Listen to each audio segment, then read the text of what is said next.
이번 우리는 주신 로마서 9장 6절에서 13절의 말씀으로 로마서 강의 그 56번째 시간 우연이 아니라 약속으로 선택받은 성도라는 제목으로 하나님 말씀을 받도록 하겠습니다. 드라마나 영화, 소설 속의 등장인물이 평소에 호감을 품고 있던 사람이랑 몇 번 자연스럽게 스쳐 지나가다가 만나게 되어지면 이것을 기회 삼아서 건네는 표현이 있습니다. 이렇게 또 만나니 반갑습니다. 이렇게 자주 우연히 만나는 것 보니까 우리는 필연인 것 같습니다. 우리는 운명인 것 같습니다. 라고 그렇게 표현하는 것입니다. 드라마, 영화, 소설 안에서는 이런 만남이 아주 자연스럽게 마치 운명처럼 흘러서 연인의 관계로 발전하거나 혹은 부부의 관계로 발전해가는 모습을 보여줍니다. 여기까지가 아름답게 포장된 미디어 안에서의 결말이라고 한다면 막장 드라마는 이런 우연을 필연이라고 여긴 것이 나중에야 잘못된 선택이었다라는 것을 뼈저리게 후회하는 모습으로 보여줍니다. 그런데 사람들은 무엇을 기대할까요? 사람들은 현실에서 아름다운 모습만을 기대하는 것입니다. 비슷한 상황을 여러 번 우연히 경험하면 마치 운명이거나 필연인 듯이 여기며 섣부른 결정을 내려서 심각한 후회를 경험하게 되는 것입니다. 이처럼 허구의 세계 안에서는 원래 없었던 상황처럼 단번에 작가의 의지에 따라서 주인공을 살리기도 하고 죽이기도 하고 또 헤어지게도 만들고 다시 만나게도 합니다. 하지만 현실에서 잘못된 선택은 무엇을 남길까요? 깊은 상처를 남길 수밖에 없습니다. 어떤 사람의 글에 보니 이 우연과 필연에 대한 정리를 한 것이 있어서 잠시 소개해 주겠습니다. 우연이 몇 번을 겹치든 그것은 우연일 뿐이다. 필연하고는 상관이 없다. 우연이 수십 번 겹치든지 말든지 우연은 우연이다. 필연이 아니다. 그렇기에 이러한 우연을 마치 필연처럼, 아니 정해져 있는 운명인 것처럼 믿고 사람들에 대해 선입견을 두는 것은 정말로 어리석은 행동이라고 할 수 있겠다. 우연은 우연일 뿐 그 이상도 그 이하도 아니다.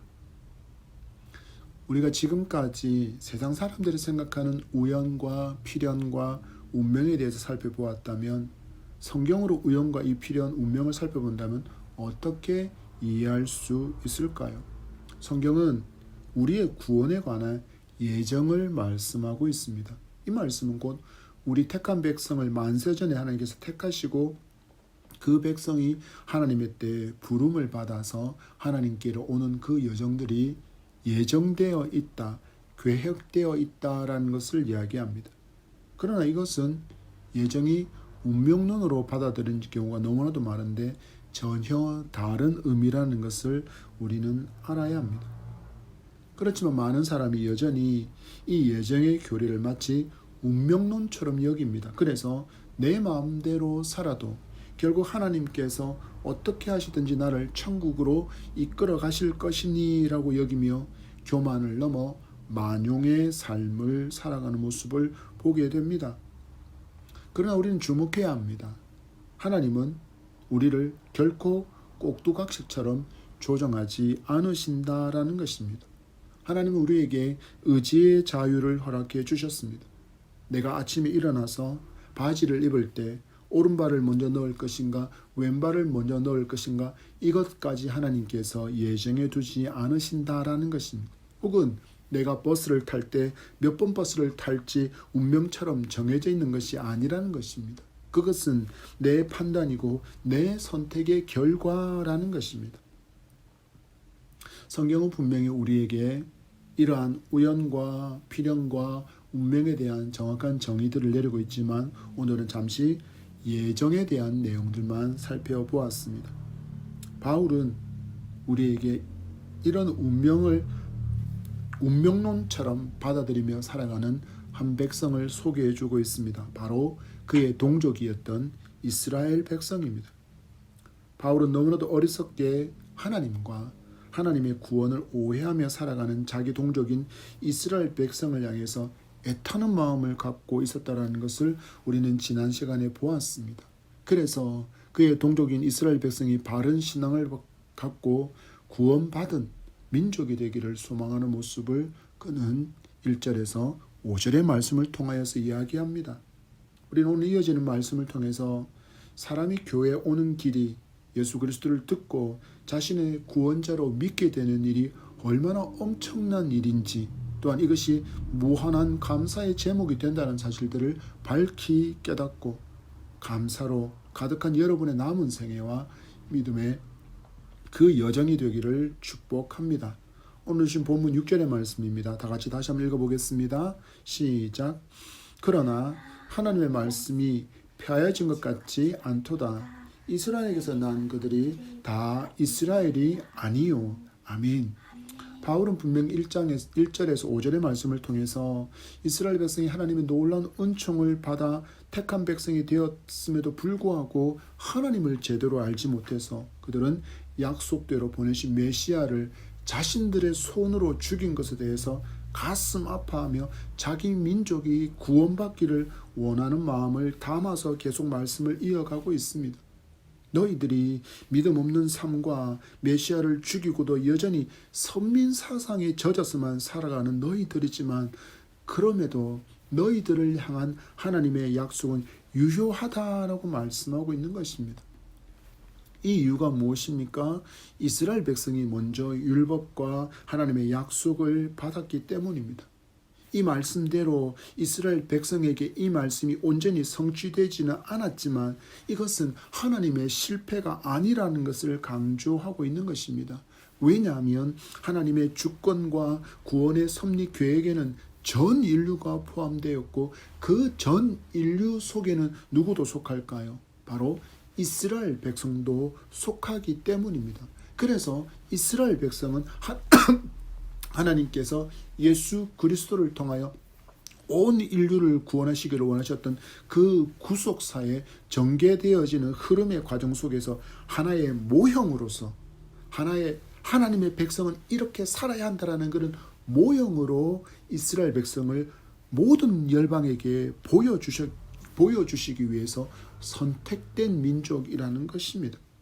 그러니까 여전히 그들이 메시아를 심지어 십자가에 못 박아 죽였다라고 할지라도 그 옛날 하나님께서 이 백성을 그렇게 사용하시기 위해서 선민으로 부르시고 그들에게 율법을 주시고 그들에게 언약을 주신 것은 여전히 유효하다라고 지금 바울은 이야기하고 있는 것입니다. 곧 너희들에게 아직 기회가 있다라는 것을 알려주고 있는 것입니다.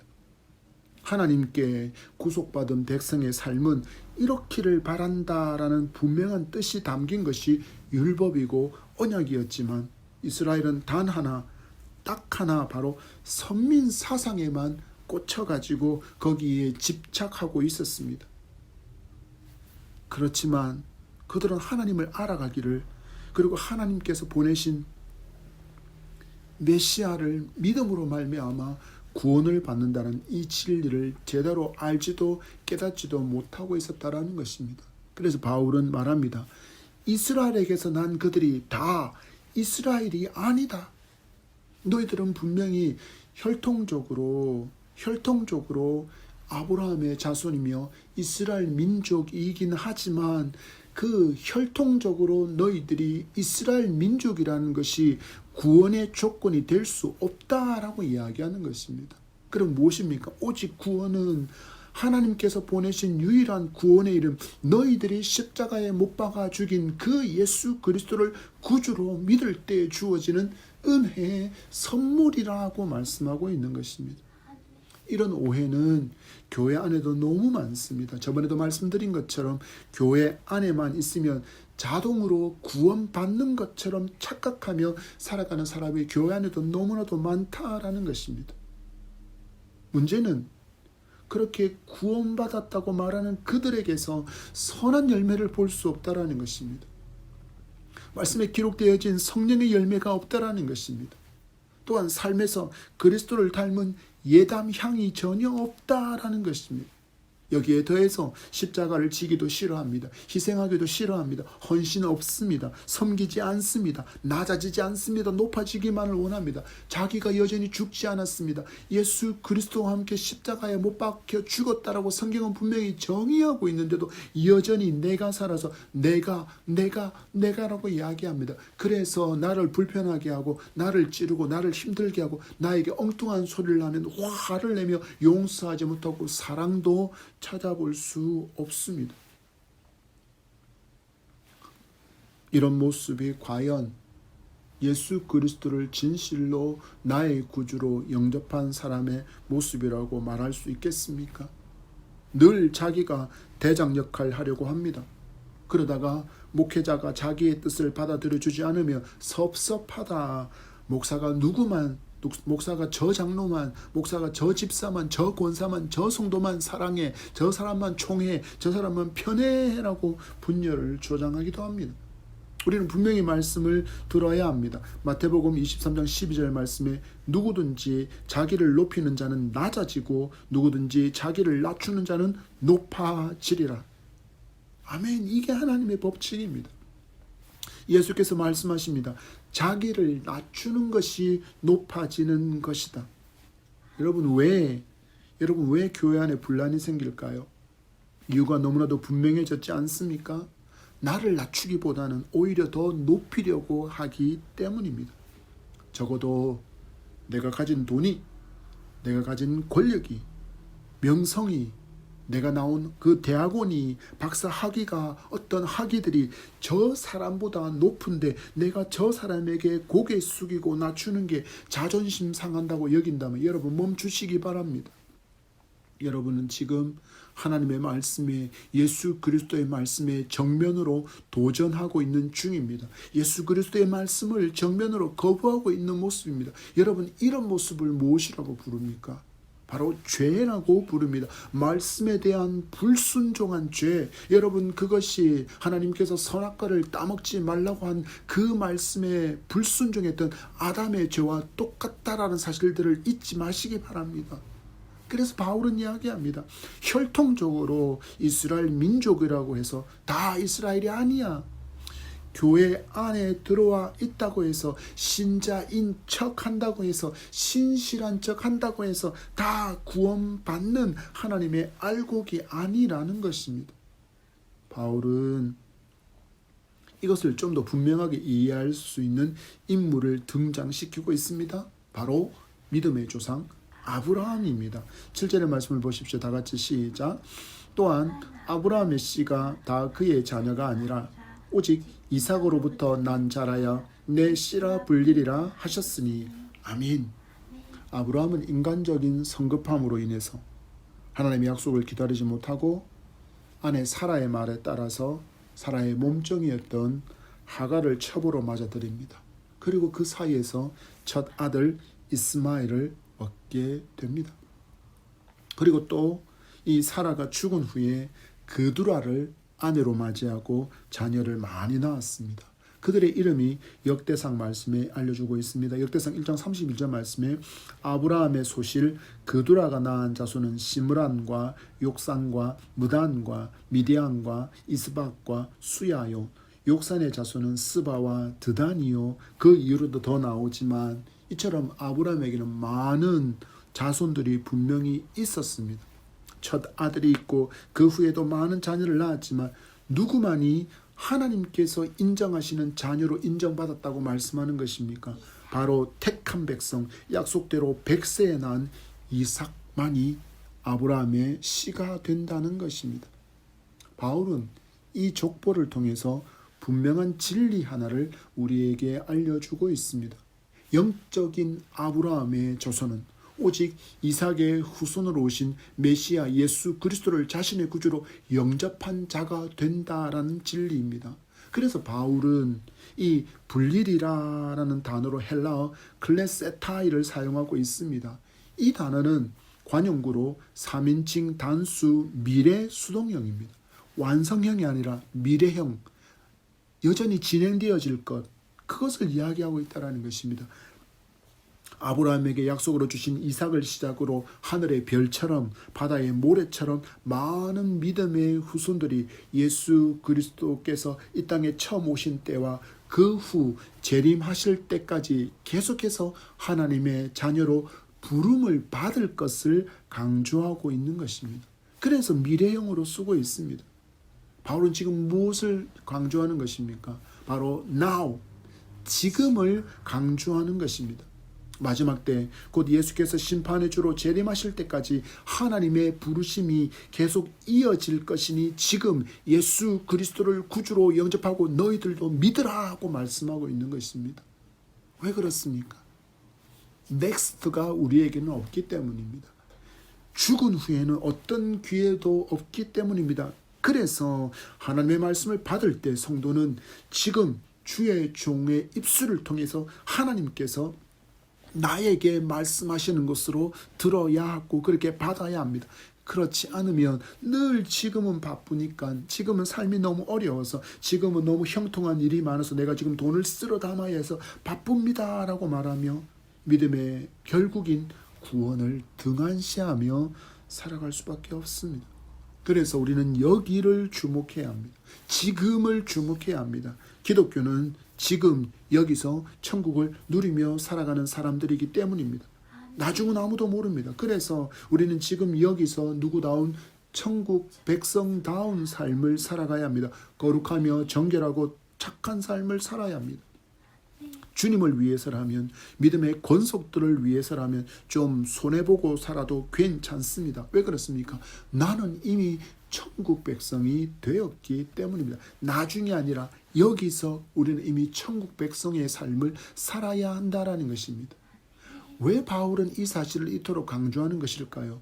그는 이 놀라운 비밀을 경험한 사람이기 때문입니다. 그의 경험을 이렇게 기록하고 있습니다. 고린도후서 12장 2절 말씀에 내가 그리스도 안에 있는 한 사람을 아노니 그는 14년 전에 셋째 하늘에 이끌려간 자라. 그가 몸 안에 있었는지 몸 밖에 있었는지 나는 모르거니와 하나님은 아시느니라. 아멘. 그는 이야기합니다. 하나님이 계신 낙원의 가장 깊은 곳을 다녀온 경험을 했다. 그 사람이 누구냐? 바로 나다라고 이야기하는 것입니다. 예수 그리스도를 자신의 구주로 믿게 되어 구원받은 은혜도 너무나도 감사한데 거기에 더해서 이처럼 놀라운 신비로운 경험을 한 바울이었기에 더욱 그는 모든 인간적인 자랑거리를 무엇이라 표현하고 있습니까? 배설물이라, 똥이라고 그는 표현하고 있는 이유가 여기 있는 것입니다. 그 좋은 낙원을 미리 경험하고 나니 이 땅에 것들이 더 이상 그의 삶을 좌우지하지 못하게 되었다라는 것입니다. 왜 그럴까요? 그는 가장 좋은 것을 가졌기 때문입니다. 가장 좋은 선물인 구원을 지금 받아서 우리가 누려야 하는 이유입니다. 왜냐하면 나 자신의 개인적인 종말인 죽음이 언제 임할지 아무도 모르기 때문입니다. 지금 구주 예수 그리스도를 나의 구원자로 믿고 구원받은 택한 백성으로 살아가는 여러분 되기를 축복합니다. 지금 이곳에서 그리고 영상으로 말씀을 듣고 있는 모든 분께 간청합니다. 지금 마음의 문을 열고 예수 그리스도를 나의 구주로 영접하시기 바랍니다. 이어지는 8절의 말씀입니다. 다 같이 시작. 곧 육신의 자녀가 하나님의 자녀요 오직 약속의 자녀가 씨로 여기심을 받느니라. 아멘. 바울은 굉장히 날카로운 언어로 자기 민족이 현실을 자각하도록 외치고 있습니다. 너희들이 생각하는 육신의 자녀, 혈통으로 말미암아 너희들이 아브라함의 자손이라고 말하지 말라라는 것입니다. 육신의 자녀, 혈통적으로 아브라함의 자손이라고 한다 할지라도 하나님의 자녀가 아니라는 것입니다. 아무리 혈통적으로 아브라함의 후손이라고 해도 예수 그리스도를 구주로 믿은 약속의 자녀가 되지 않는다면 이것은 의미가 없다라는 것입니다. 그래서 예수 그리스도를 믿음으로 말미암아 약속의 씨가 되어야 한다라고 말씀합니다. 그렇다면 과연 이 약속은 무엇일까요? 요한복음 1장 12절 말씀은 이렇게 이야기합니다. 영접하는 자, 곧 그 이름을 믿는 자에게는 하나님의 자녀가 되는 권세를 주셨으니. 아멘. 이게 무슨 말씀입니까? 말씀으로 주신 구원의 약속이 바로 그 약속이라는 것입니다. 믿어야만 구원을 받는다라는 것입니다. 하나님의 말씀을 들어야만 믿음이 생기고 그로 말미암아 믿음을 가질 때야 비로소 우리가 구원을 받는다라는 것입니다. 구원을 자꾸 내 행위와 어떤 섬김과 물질로 이룰 수 있다고 생각하면 구원은 선물이 아니라 내 노력의 결과물이 되는 것입니다. 이것은 행위 구원입니다. 여러분, 죄를 가진 인간에게는 불가능한 일입니다. 그래서 이것을 누가 이용해 먹을까요? 바로 이단과 사이비가 이 불가능을 마치 가능한 것처럼 속이고 미혹하고 있는 것입니다. 지금 세계적으로 심각한 이슈가 되고 있는 JMS, 기독교 복음 선교회라고 불리는 정명석이라는 사람을 보십시오. 이들은 은혜의 구원을 외칠 수 없습니다. 왜냐하면 그럴 자격이 전혀 없는 인간이 어떻게 은혜의 구원을 말할 수 있겠습니까? 그러니 계속 뭔가 해야 한다. 너희들의 공로가 업적이 쌓여야 한다라고 말하는 것입니다. 그래서 이야기합니다. 물질을 바쳐라. 헌신도 바쳐라. 통일교회 문선명이 가르쳤던 그 피가름 교리처럼 자신과 성적인 관계를 맺어야 구원받는다는데 구원의 한 조건이 성적인 관계를 맺는 것이라고 하는데 이 허황되고 거짓된 교리를 신봉하게 되면 어떻게 해야 합니까? 이 허황되고 거짓된 것인 줄 알면서도 따라해야 합니다. 안 그러면 구원을 받지 못한다고 말하는데, 구원이 없다고 말하는데, 구원을 잃어버린다고 말하는데 어떻게 그 속에 있는 사람들이 이것을 거부하겠습니까? 이런 것을 노리고 있는 것이 바로 행위 구원입니다. 신천지도 그렇고 대부분의 이단과 대부분의 사이비가 이런 맥락을 갖고 교세를 확장해서 몇 년만 사이비 교주 노릇하면 천문학적인 돈을 긁어 모아서 떵떵거리며 살지 않습니까? 갖다 바쳐야 구원에 가까워질 수 있다고 이야기하니까 더 많이 갖다 바쳐야, 더 많이 충성하고 더 많이 헌신해야 더 구원이 가까워지고 확실해진다고 이야기하니까, 그러니까 대부분의 사이비와 이단에 속한 사람들은 그렇게 열정적으로 뭔가를 하는 것입니다. 그래야 구원받을 수 있다고 생각하니까. 속지 마십시오. 교회 안에 있으면서도 이런 생각에 빠지면 자기만 힘듭니다. 쉽게 미혹되고 쉽게 시험에 빠집니다. 행위로 구원을 받을 수는 없습니다. 9절의 말씀입니다. 다 같이 시작. 약속의 말씀은 이것이니 명년 이때 내가 이르니 사라에게 아들이 있으리라 하심이라. 아멘. 오직 약속하신 말씀대로 우리는 은혜로 구원을 받습니다. 100세 아브라함, 90세의 사라, 생물학적으로는 잉태와 출산이 불가능합니다. 성경도 분명히 이 사라의 생리가 모두 끊어졌다라고 말하고 있습니다. 그래서 어떻게 했습니까? 하갈을 아브라함에게 첩으로 준 것입니다. 자기들 판단에는, 자기들의 상식으로는 지금 내 나이에 잉태와 출산을 한다는 것은 불가능하다고 판단했기 때문입니다. 그런데 어떤 일이 일어납니까? 100세의 아브라함이 90세의 사라가 잉태를 하고 출산을 해서 자신의 품에 이삭을 안고 활짝 파한대소하는 그런 일이 가능해진 것은 누구 때문입니까? 바로 전능하신 하나님의 약속이 그들에게 있었기 때문입니다. 여러분, 성도의 소망이 무엇입니까? 바로 약속으로 가득한, 약속을 주신 이 성경을 믿는 것입니다. 우리의 이성으로는 한계이고 우리의 이성으로는 불가능한 문제라 할지라도 하나님은 불가능이 없는 전능이시기에 우리에게는 소망이 있는 것입니다. 이스라엘은 분명히 오신 메시아를 죽인 민족이 되었지만 여전히 그들에게 하나님의 약속은 유효했습니다. 그리고 하나님은 보내신 사도 바울을 통해서 구원의 복음을 들을 수 있도록 자신의 민족에게 외치게 하시고 있는 것입니다. 여러분, 우리는 아무런 자격이 없습니다. 내게는 구원을 받을 만한 어떤 자격이 티끌만큼이라도 있다고 착각하지 않아야 합니다. 우리에겐 전혀 그런 자격이 없습니다. 그런데 하나님은 이런 우리를 약속하신 대로 이삭을 출생하게 하신 것처럼 우리를 불러주셔서 영적으로 아브라함의 자손으로 태어나게 해주셨습니다. 이 놀라운 은혜를 받은 우리가 그 은혜에 감사하며 살아가는 것은 너무나도 당연한 일입니다. 여러분, 갚을 수 없는 은혜를 받았기에 그 사랑에 감사하고 헌신하고 충성하고 말씀에 순종하며 복음을 외치고 삶에서 십자가를 지고 주님을 닮아가는 삶을 살아가는 모습은 너무나도 당연한 삶이라는 것입니다. 그래서 이 구원의 은혜에 대한 감사가 성도의 삶의 모든 이유가 되어야 하는 것입니다. 여러분, 이렇게 어려운 시기, 경제적으로 힘들고 사회적으로도 어렵고 한 이 세계 정서도 너무나도 어렵고 위태로운 이때 왜 하나님께 헌금을 드리는 일이 주저되지 않겠습니까? 생활비도 부족해지고 자녀 교육비에 그리고 어린 자녀를 둔 가정은 그 분유비와 기저귀 구매 비용이 왜 염려되지 않겠습니까? 그럼에도 불구하고 우리는 베풀어 주신 그 은혜에 감사하며 드리는 것입니다.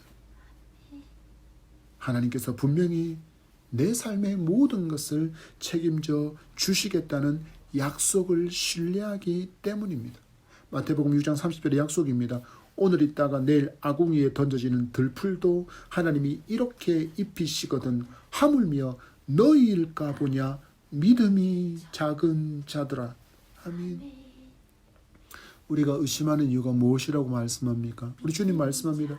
너희들이 믿음이 작기 때문이라고 말씀합니다. 하나님께서 입히시겠다고 책임지시겠다고 약속하셨기에 우리는 이 약속을 붙들고 오늘 믿음으로 살아가는 것입니다. 나를 이처럼 사랑하셔서 당신이 그처럼 사랑하시는 독생자를 내어주신 하나님께서 우리를 위해서 무엇을 아까워하시겠습니까? 하나님은 우리에게 아까운 것이 전혀 없으신 분이십니다. 교회와 사회 속에서 믿음으로 살아가는 모든 삶이 감사로 가득하기를 축복합니다. 바울은 이 진리를 분명하게 하기 위해서 또 한 사람의 증인을 등장시키고 있습니다. 바로 이삭과 리브가를 통해서 태어난 12지파의 조상 야곱이 바로 그 주인공입니다. 10절과 11절 말씀 다 같이 읽겠습니다. 시작. 그뿐 아니라 또한 리브가가 우리 조상 이삭 한 사람으로 말미암아 임신하였는데 그 자식들이 아직 나지도 아니하고 무슨 선이나 악을 행하지 아니한 때 택하심을 따라 되는 하나님의 뜻이 행위로 말미암지 않고 오직 부르시는 이로 말미암아 서게 하려 하사. 아멘. 여러분 말씀을 보십시오. 야곱이 선택되어 태어나기도 전에 선이나 악을 행하지 않은 때 하나님의 뜻에 따라서 야곱의 선택은 되어진 일이라고 말씀하고 있습니다. 어떤 자격과 어떤 공로가 있어서 그것으로 삶의 평가서가 반영되고 평가가 점수가 좋아서 나를 구원하지 않았다라는 것입니다. 야곱을 택하시고 아브라함의 씨로 불러주신 하나님은 우리도 그렇게 택하시고 자녀로 불러주셨습니다. 여러분 주변을 둘러보십시오. 우리보다 더 많이 물질로 헌신할 사람이 있습니다. 더 큰 영향력을 드러내어서 그 유명세로 쉽게 사람들을 교회로 불러 모을 수 있는 너무나도 많은 유명인들이 우리 주변에 얼마나 많습니까? 그런 사람만을 하나님은 자녀로 부르지 않으셨습니다.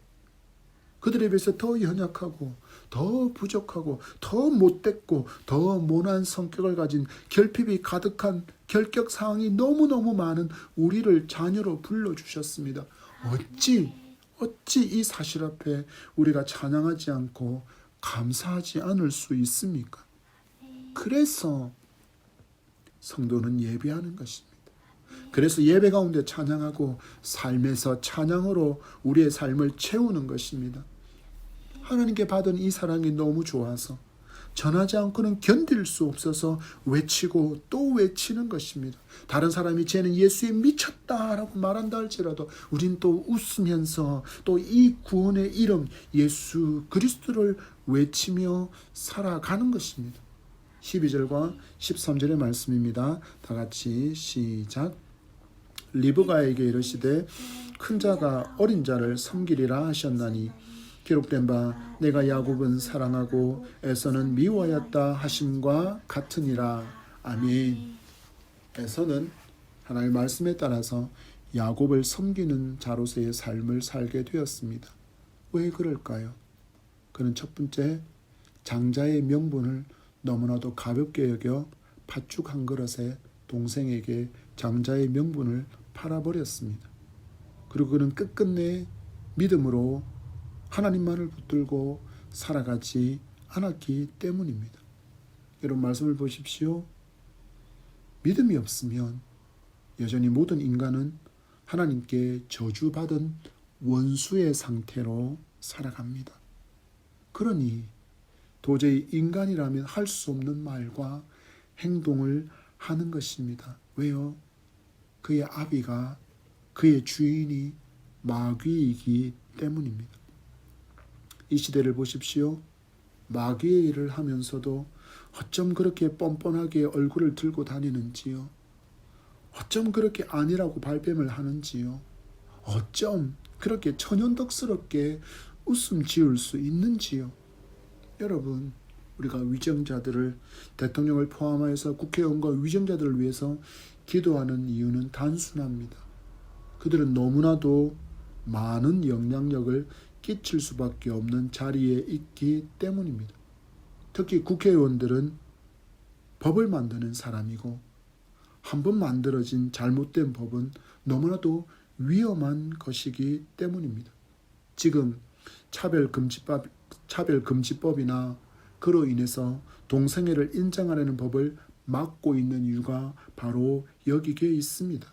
한번 법이 만들어지면 다시는 되돌릴 수 없기 때문입니다. 여러분, 그들의 삶을 보십시오. 그들의 삶이 사기치고 법의 판결을 피하는 모습을 보여주면 그것을 보는 사람들 역시 그 권력을 탐하게 됩니다. 아, 권력이 있으니까 법 위에서 군림하는구나. 몇 천억의 뇌물을 받아도 그냥 살아가는구나. 수십 가지의 죄목으로 법에 고소를 당해도 실력 있고 권력에 닿아 있는 변호사 단체를 선임해서 무죄 판결을 받는구나. 이런 모습을 끊임없이 보여주고 있으니 이것을 보고 있는 다음 세대가 무엇을 당연시 여기겠습니까? 불법을 당연시 여기는 것은 너무나도 당연하지 않겠습니까? 위정자가 하나님을 경외하고 수치와 부끄러움을 아는 자들이 되도록 기도하는 우리가 되기를 바랍니다. 그래서 그들도 하나님과 원수가 아니라 하나님께 미움받는 인생이 아니라 하나님의 자녀로 하나님께 사랑받는 사람으로 살아갈 수 있도록 구원의 길이 그들에게 열리도록 열심히 기도하는 우리가 되기를 바랍니다. 하나님께서 바울을 통해서 이스라엘 백성에게 아직까지 기회가 있다라는 것을 알려주게 하신 이유는 분명합니다. 바로 지금입니다. 지금이 바로 구원을 외쳐야 할 때라는 것입니다. 코로나 이후 한국 교회는 정말 어렵습니다. 어느 교회 하나 할 것 없이 특히 예배당 건축에 많은 재정적인 은행의 빚을 지고 있고, 그리고 또 인해서 높아진 이자 때문에 힘겨워하고 있습니다. 작은 교회는 작은 교회대로 성도의 숫자가 저절로 줄어들어 힘들어하고, 큰 교회는 또 큰 교회대로 성도의 숫자가 감소해서 힘들어하고 있습니다. 그 이유를 많은 사람들이 이야기합니다만, 코로나로 인해서 삶의 문제, 삶의 어려움들도 그 이유가 하나가 되겠지만, 더 중요한 이유를 우리는 근본적으로 살펴볼 필요가 있습니다. 더 중요한 것이 있다면 예수를 믿는 성도의 삶이 빛이 되지 못했고 소금의 짠맛을 내지 못한 데 있다는 것을 우리는 분명히 고백하고 회개해야 합니다. 그들은 이야기합니다. 기독교의 예수는 좋은데 기독교인은 싫다라는 것입니다. 분명히 세상 사람들은 우리를 이런 시선으로 쳐다보고 있습니다. 그렇다면 멈추어야 할까요? 지금 바로 구원을 외쳐야 하는 때인데 우리가 이 시선 때문에, 이들의 말 때문에 이 복음을 외치는 것을 멈추어야 할까요? 아니요. 그럼에도 불구하고 우리는 외쳐야 합니다. 그리고 내 삶도 구원의 은혜를 바르게 알고 감사라는 구별이 분명히 있기를 바랍니다. 하나님께 사랑받는 자와 하나님께 미움받는 자 사이에는 분명한 구별이 있어야 하지 않겠습니까? 하나님께 사랑받는 사람이 삶의 어려움으로 인해서 낙심하고 주저앉아서 탄식하고 원망하는 모습으로 가득히 채워져 있다라면, 그런데 하나님께 미움받는 사람이 그 사람들과 다르게 오히려 삶의 어려움에도 불구하고 용기와 희망으로 누군가를 위로하고 격려하는 삶을 살고 있다면 뭔가 바뀐 것 같지 않습니까? 이제 우리 자녀로 택함을 받은 감격, 구원의 감격과 기쁨의 삶을 살아가게 되기를 축복합니다. 그 무엇과도 비교할 수 없는 위대하고 놀라운 구원의 역사가 내게 일어났기 때문입니다. 이제 주저앉은 무릎을 일으켜 세우시기 바랍니다. 무너진 마음과 실패로 탄식하는 그 자리에서 일어나십시오. 우리를 자녀로 택하신 하나님께서, 그 우리를 자녀로 불러주신 그 하나님께 여러분의 입술을 열어 찬양할 수 있기를 바랍니다. 하나님의 원수로 살던 우리를 아브라함의 영적인 씨가 되게 해주셨습니다. 이 구원의 기쁨을 늘 찬양하는 우리의 삶이 되기를 축복합니다. 말씀을 맺습니다. 바울의 간절한 기도를 보십시오. 오신 메시아를 죽인 이스라엘 백성이지만 하나님은 여전히 그들을 사랑하시기에 그 동족 이스라엘 백성을 향하여서 하나님의 용서와 하나님의 기회를 외치는 것을 우리는 분명히 모범으로 받고 우리 또한 이렇게 외쳐야 합니다. 지금은 마치 단단한 돌덩이처럼 복음을 아무리 전해도, 복음으로 아무리 찔러도 전혀 반응하지 않는 그들처럼 보인다고 할지라도 내가 전한 복음이 조금씩 그 중심을 향해 구멍을 뚫고 있다라는 믿음을 가지시기 바랍니다. 나보다 더 그 영혼을 사랑하시는 하나님께서 나의 이 모습을 기뻐하시고 권능으로 지금 역사하시고 있습니다. 하나님께서 내게 하늘의 별처럼 빛날 기회를 주신 것입니다. 천국 잔치를 기대하시는 하나님께 기쁨을 안겨드리는 우리의 삶이 되기를 축복합니다. 이를 위해서 우리는 구원의 확신을 가져야 합니다. 그리고 여전히 교회 밖에 계신 분이 있다면 이 말씀을 듣고 가까운 교회로 가시기 바랍니다. 복음을 듣고 여러분도 아브라함의 영적인 씨, 하나님의 택한 백성, 구원받은 천국의 백성을 기쁨으로 살아갈 수 있게 되기를 축복합니다. 날마다 여러분의 삶에 이 공동체 위에 구원의 역사가 일어나기를 축복합니다. 여러분에게 성령의 충만한 권능이 임하여 이 사명을 즐겁게 감당할 수 있기를 축복합니다. 내게 임한 이 놀라운 구원의 감격을 마음껏 기뻐하며 누리며 살아가는 우리가 되기를 축복합니다.